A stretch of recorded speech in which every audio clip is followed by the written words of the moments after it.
bersyukur kepadamu ya Tuhan. Ku memuji namamu ya Tuhan. Ku serahkan seluruh hidupku ini. Sobat yang berbahagia, jumpa lagi bersama saya Pendeta Dani Titalei dalam acara Covid 5. Kami haus akan firman Tuhan 5 menit saja. Sebelumnya mari kita satu di dalam doa. Terima kasih Bapa di surga, terpujilah Tuhan kita Yesus Kristus. Kami percaya semua karena Tuhan ketika kami boleh menjalani segala hari lepas hari kehidupan kami.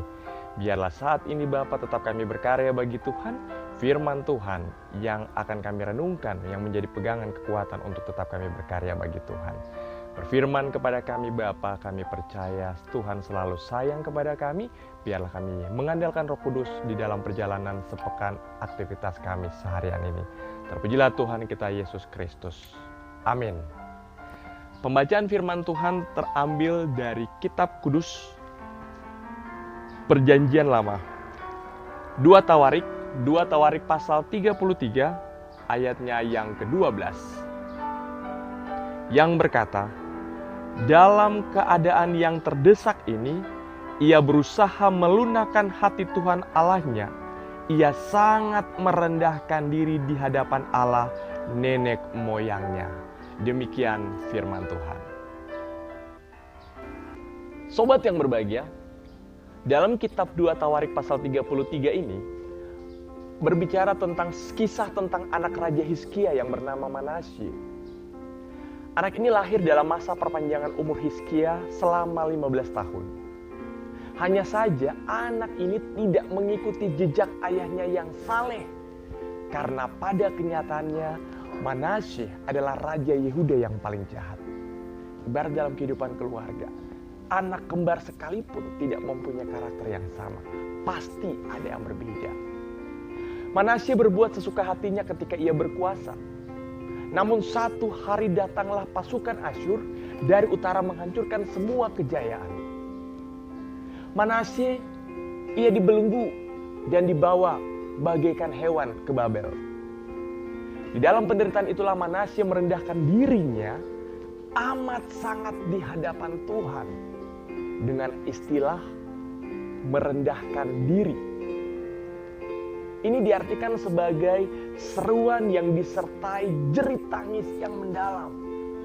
Merendahkan diri berarti benar-benar dia tersungkur, dia benar-benar merendahkan kehidupannya, dirinya, apa yang selama ini dia lakukan.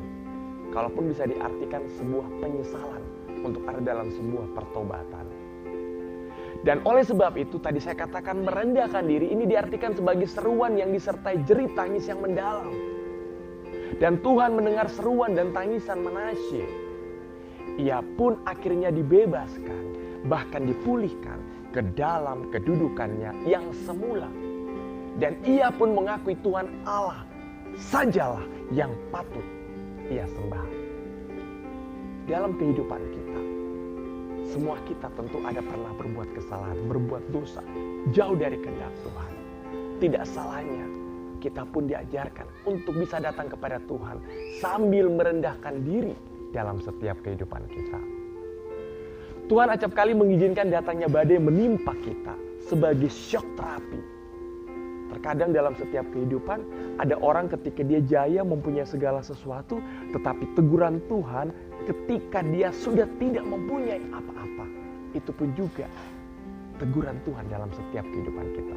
Cara Tuhan tidak ada yang pernah mengetahui. Lalu kita mulai mengoreksi diri. Sejauh ini kita jauh dari Tuhan ataukah kita lebih mendekatkan diri kepada Tuhan.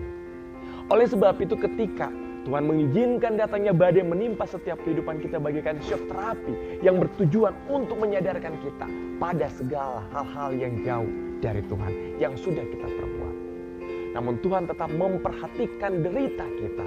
Tuhan tetap memperhatikan pergumulan kita. Tuhan tetap mendengar jeritan tangisan kita. Seruan hati dan tangisan penyesalan akan kesalahan-kesalahan kita diperhatikannya. Ada kekuatan di balik tetesan air mata kita di hadapan Tuhan. Air mata yang membawa pertobatan dan pemulihan. Setiap tetesan air mata kita ditampungnya. Dia adalah Bapa yang baik, yang menyediakan pengampunan dan melupakan segala pelanggaran-pelanggaran kita. Sejajarnya kita, ketika kita benar-benar datang menghampiri Tuhan dengan penuh penyesalan dan pertobatan, tangan Tuhan terbuka. Marilah kepadaku semua yang letih lesu dan berbeban berat, aku akan memberikan kelegaan kepadamu.